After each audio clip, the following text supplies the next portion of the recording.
Assalamualaikum warahmatullahi wabarakatuh. Kami dari kelompok 3 yang terdiri dari Ardiansyah, Retno Wahyuningsi, Ayu Firtulayla, dan Jessica Kurniawan Putri. Kami akan mempresentasikan mengenai urgensi pengembangan akuntansi keuangan sektor publik. A. Pendahuluan. Akuntansi sektor publik memiliki dimensi dan ruang lingkup yang cukup luas, yang menyisakan banyak ruang untuk pengembangannya.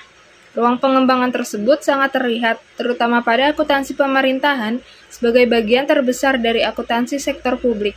Akuntansi pemerintahan yang maju, sebagai bagian dari akuntansi sektor publik, akan mendukung upaya pemerintah mewujudkan good public governance melalui pengelolaan keuangan negara yang transparan dan akuntabel. B. Sekilas pengembangan akuntansi keuangan sektor publik pada tingkat internasional. 1. Penerapan pada basis akrual pada akuntansi sektor publik. Salah satu milestone dalam perkembangan akuntansi sektor publik adalah mulai beralihnya basis akuntansi yang digunakan, yaitu dari basis kas menjadi basis akrual. Peralihan tersebut menjadi tonggak sejarah era transparansi dan akuntabilitas yang lebih baik untuk mendukung perwujudan good public governance. Penerapan basis akrual akuntansi pemerintahan mulai muncul pada awal tahun 1990-an dan saat ini telah menunjukkan perkembangan yang signifikan. Berdasarkan data yang telah dimiliki oleh International Public Sector Accounting Standard Boards atau IPSASB, pada tahun 2018 dan sekitar 15 negara yang disurvei, lebih kurang 36%-nya telah menerapkan akuntansi berbasis akrual dalam laporan keuangannya. 2. Upaya pengembangan akuntansi sektor publik berskala internasional. Untuk mendukung pengembangan akuntansi sektor publik, termasuk akuntansi pemerintahan, berbagai pihak dalam tataran global, baik praktikis, akademis, dan organisasi profesi, memberikan perhatian dan berupaya untuk mewujudkan pengelolaan keuangan yang semakin transparan dan akuntansi IPSASB sebagai standar setar akuntansi sektor publik. Perkembangan dan pengembangan akuntansi keuangan sektor publik di Indonesia. Yang pertama, di Indonesia, akuntansi keuangan sektor publik, khusus akuntansi pemerintahan, telah berkembang sangat pesat sejak adanya reformasi manajemen keuangan negara. Reformasi tersebut ditandai dengan lahirnya paket undang-undang di bidang keuangan negara, yaitu Undang-Undang Nomor 17 Tahun 2003 tentang Keuangan Negara, Undang-Undang Nomor 1 Tahun 2004 tentang Perbendaharaan Negara, dan Undang-Undang Nomor 15 Tahun 2004 tentang Pemeriksaan dan Pengelolaan dan Tanggung Jawab Keuangan Negara. Penerbitan paket undang-undang tersebut mendorong pemerintah untuk melakukan upaya perbaikan dalam pengelolaan keuangan negara. Salah satunya di bidang akuntansi dan pelaporan. Sebelum reformasi manajemen keuangan negara, akuntansi pemerintah Indonesia masih sangat tertinggal, bahkan saat itu pemerintah Indonesia belum memiliki standar akuntansi pemerintah (ESP) sebagai pedoman praktik akuntansi pemerintahannya. Sistem pencatatan akuntansi yang hanya digunakan oleh pemerintah masih single entry dengan basis kas. Momentum reformasi manajemen keuangan negara tersebut juga menjadi titik tolak pengembangan akuntansi pemerintahan berbasis akrual. Paket undang-undang di bidang keuangan negara tersebut telah menjadi pendorong utama penerapan basis akrual pada akuntansi pemerintah. 2. Pengembangan akuntansi keuangan sektor publik di Indonesia.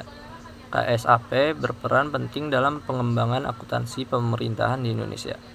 KSAP keberadaannya diatur berdasarkan Kepres nomor 30 tahun 2016 sebagai perubahan terkini di Kepres nomor 84 tahun 2004 telah menerbitkan berbagai standar akuntansi pemerintahan mulai awal terbentuknya sampai dengan saat ini. Selain itu, atas masukan BPK, KSAP juga mempersiapkan kemungkinan diadopsi beberapa IPSAS. D. Urgensi dan arah pengembangan akuntansi keuangan sektor publik di Indonesia. 1. Tantangan dan permasalahan yang menuntut pengembangan akuntansi keuangan sektor publik di Indonesia. Pengembangan akuntansi keuangan di sektor publik di Indonesia harus terus berlanjut untuk mewujudkan tata kelola pemerintahan yang baik, sehingga mampu mengantarkan rakyat Indonesia menuju masyarakat yang adil, makmur, dan sejahtera. Kebijakan yang diterapkan dalam pelaksanaan pembangunan seringkali membawa konsekuensi adanya mekanisme pengelolaan keuangan publik yang sebelumnya belum pernah dilaksanakan. Salah satu contohnya terkait dengan pertanggungjawaban pengelolaan dana desa. Selain itu, adanya bentuk kelembagaan baru di pemerintahan seperti Badan Layanan Umum atau Badan Layanan Umum Daerah juga membawa konsekuensi perlunya standar akuntansi yang khusus bagi lembaga tersebut. 2. Upaya dan arah pengembangan akuntansi keuangan sektor publik di Indonesia dengan mempertimbangkan ruang lingkup dan kompleksitasnya. Pengembangan akuntansi keuangan sektor publik tidak dapat hanya dilakukan oleh pemerintah saja, namun perhatian lebih besar seharusnya juga dapat diberikan oleh berbagai pihak yang kompeten seperti akademis dari berbagai perguruan tinggi. Perhatian dan keterlibatan berbagai pihak tersebut mendorong dan mempercepat pengembangan akuntansi sektor publik di Indonesia. Salah satunya dalam bentuk keterlibatan organisasi profesi akuntan yang berkontribusi positif terhadap pengembangan akuntansi sektor publik adalah yang dilakukan oleh Ikatan Akuntansi Indonesia atau IAI. Selain itu, IAI secara aktif terlibat dengan para stakeholder-nya dalam merumuskan berbagai panduan bagi sektor publik antara 1. Pedoman akuntansi dana desa, 2. Pedoman pelaporan dana kampanye, 3. Pedoman akuntansi pesantren, dan yang terakhir 4. Policy Bread, pengelolaan blue atau brood. Hal-hal tersebut menunjukkan bahwa IAI sebagai organisasi profesi memiliki kontribusi positif dalam pengembangan akuntansi sektor publik di Indonesia. Selanjutnya, ikhtisar. Akuntansi pemerintahan yang maju sebagian bagian dari akuntansi sektor publik akan mendukung upaya pemerintahan mewujudkan good public governance melalui pengelolaan keuangan negara yang transparan dan akuntabel. Pengembangan akuntansi keuangan sektor publik perlu terus dilakukan seiring berkembangnya tantangan dan permasalahan yang memerlukan perlakuan akuntansi dalam sektor publik, sehingga mampu mendorong terciptanya suatu sistem perekonomian yang kuat dan pada akhirnya akan mampu mewujudkan welfare state.